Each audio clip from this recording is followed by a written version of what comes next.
The Philadelphia Eagles obviously have a very solid roster, but going into training camp, there were a couple positional battles that we looked at, and those positions could still use a boost. So today we'll analyze a couple different options for each position. The question is, would the Birds actually go out and do it? Is it realistic enough? And what would it look like? We'll break it all down, but welcome into A to Z Philly. I'm RB. And we'll start it off with a take a few days ago from Elliott Shore-Parks. Again, he is the one that's there watching all these practices in person, talking to a lot of the coaches, players behind the scenes. He says the Eagles, quote unquote, have to acquire another safety. If their plan as currently stated is to play Coop when they're in base and in nickel have somebody else in safety, they are doing the team a disservice going into the year with this group. And that takes me back a few days ago to what I talked about, where CJ Gardner-Johnson still had another year under contract. Now, again, maybe he rubbed people the wrong way. The Washington game where he got kicked out, maybe there's things going on behind the scenes that we don't know. But what I know as a fan of the team is in 22, you had the guy. He made a huge impact. You lost him in 23. He helped the Lions go to the championship game. He comes back in 24. They win the whole damn thing. So CJ Gardner-Johnson, at least on the field, is a very good player. They decided to trade him. They wanted to maybe get ahead of contract stuff. Vic Fangio didn't seem to care. And now ESP in training camp is saying the Eagles have to go get another safety. So that is really the main concern right now. We'll also talk about corner, but if we listen to Vic Fangio a few days ago talking about the safety position, he talked about Andrew Makuba, who has missed time with a shoulder injury, saying, quote, there's no replacing physical reps. That doesn't sound too promising right now for the second-round rookie. And then with Sidney Brown, he says he sees him getting better, but he elaborated saying he's never had this opportunity. You know, Sidney Brown's never stayed healthy for an entire year. So when it's all said and done, maybe one of those guys can emerge and can be the big winner of the defense this year. I still believe in them. I think both of those players have some good traits, good qualities, and some potential, but it never hurts to go out and add more depth, right? It is a good problem to have.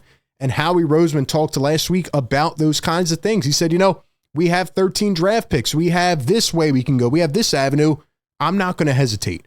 And I think that's why we need to talk about this more in depth, because the Eagles are trying to capitalize on this window now. That's been the whole point of this offseason. They want to go in, they want to hone in and win 3 championships, you know, back to back to back. So they have to do whatever it takes. The one guy I talked about a few days ago that is an absolute seamless fit, makes way too much sense, is Justin Simmons, 31 years old. He is one of the top available DBs on the market, 4-time All-Pro, 2-time Pro Bowler, 31 years old, played with the Falcons last year, had a pretty solid year, and he had signed late with Atlanta. I know he would do it again. And this offseason, he was on multiple interviews talking about the Eagles, almost in a way interviewing himself for the job. This is what he said about playing with Vic Fangio again, quote, going to Philly with Vic, you would know exactly what you're getting out of me. So he wants to be back. He wants to play with his former coordinator, and he's just a very competent player. Like I said, he's had the accolades. He has made it known he wants to play for a contender later in his career. 9 years of experience. Last year he signed $7.5 million. Definitely think the Eagles could get that number down a bit. Last year, he played 16 games, 62 tackles, 2 interceptions. He had 7 pass deflections, and this was with an Atlanta defense that was kind of scattered all over. We reacted to Matt Judon's comment a few weeks ago about how he didn't know really what they were doing on a week-to-week basis. So Justin Simmons went in there, and I thought he had some decent production. He makes perfect sense.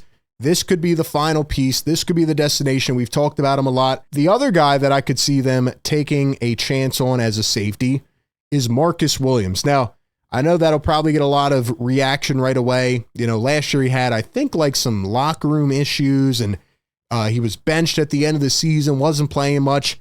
He is 29 years old. He's played 8 years in the league. A lot of people remember him from that early moment with the Saints, right? The Minneapolis Miracle.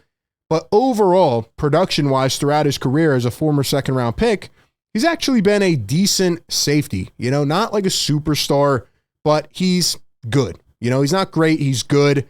He's had a couple years with 4 picks, and he's really just done his job. Now, maybe he has declined over the last couple years. Definitely would not be my top option. But as a guy who's still in the market, who you could hopefully get for in that $5 to $8 million range, maybe he would come here, take less to play with a contender. Like I said, he would definitely have to take a discount. He needs a huge bounce back year for his career in general, and maybe that place could be here in Philadelphia. But if we start to look at the other position of need, it comes down to the cornerback, right? And if we go to what Vic Fangio said regarding Adoree Jackson the other day, he says, quote, "It's time to show who he is or isn't," and kind of tried to light the fire under him, saying other teams didn't want him back. They didn't want to re-sign him. So if he doesn't have what it takes here, it's not going to work. And then when he was talking about Kelee Ringo the other day, he said he's doing fine. And from all the reports over the last week and a half, Ringo's kind of been up and down. Like some days he looks really good. Some days he struggled a bit against guys like A.J. Brown and Devontae Smith in practice. So who knows what to really make of Kelee Ringo. But as a defense that was elite last year, you can plug and play some of these younger guys in.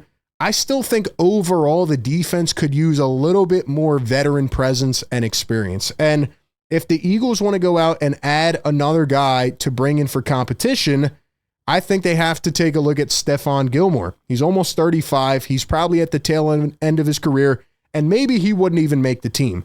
But for a guy to come in during preseason and try to get some reps, I don't think it's a bad idea. This is a guy who was a former first-round pick. He is a 5-time Pro Bowl player. He's bounced around a lot in the last couple of years, but somehow keeps surviving, keeps playing games. Last year played 15 games with the Vikings, had an interception. He was starting on that defense. He played with the Cowboys a year before, the Colts, Panthers, but really in his prime, right? Buffalo, New England, he was a lockdown corner. He was one of the best, if not the best in the league. And this is a guy, again, who could just come in, provide a little bit of that mentorship, even to a guy like Kelee Ringo. Even if Gilmore's not going to play, I just think having a guy like that in the locker room would really help with Slay being gone now and with Isaiah Rodgers being gone. And we've seen in previous years, right, when some of these secondary players leave, C.J. Gardner-Johnson, like we talked about earlier, you see the lasting impact sometimes. So we'll see what happens, but I would definitely take a look at Stephon Gilmore. And the other guy I think they could take a look at is the player who was once drafted by the Philadelphia Eagles, and that is Rasul Douglas, who is going on 31 as well, 9 years in the NFL. And he had a bit of a slow start to his career. Now, I really liked him early on. I saw potential, but he was mostly a backup who would just come in for an injury replacement. But as his career has gone on, mostly in Green Bay and then in Buffalo, he started to really make a solid career for himself. He's not a great player by any means, not a star, but he's a very competent player and he knows how to play within his role. He knows what he wants to do and he can kind of fit into a bunch of different schemes. So I like Rasul Douglas, pretty competent tackler and a guy who can man his own in the secondary. You see, when it all comes down to it, it feels like the market is very dried up right now, not just for safety and corner, but for other positions as well. And it feels like teams saw what the Eagles did last year with their, utilizing draft picks approach and trying to win with a lot of guys on rookie contracts, that they almost forgot about some of these quality starters that are still out there, or at least quality backup veteran presences in free agency. And it feels like there's a few more options than normal at this time in the year. So that really could benefit a team like the Eagles who have leverage, right? Who can say, we have all these young guys, we feel good about where we're at, but if you want to come and try out for us or, see if you still have anything left in the tank, we'll give you a minimum contract or we'll give you a $5 million deal. We'll bring you in, no guarantees, and we'll see how it works. So we're just going off what Vic Fangio is saying. Maybe they do nothing, but this team right now, in my opinion, is destined for greatness, like a multi-year stretch where they can really be at the top of the arc, and I think they have to do whatever it takes to make that happen. You have to go into this season, or at least early on, right before the trade deadline, knowing that this team has a real shot to win it all. And I think Howie has shown that he has that fire still lit in him. No matter what, Howie's going to make sure this team is ready to go come playoff time. Those are my thoughts. Give me yours down below. Do you think the Eagles should bring in any veterans? Should they go upgrade at safety or corner? Is it too early? Give me your thoughts down below. As always, appreciate everybody for tapping in. Be sure to like, comment, and subscribe, and I'll catch you all on the next one.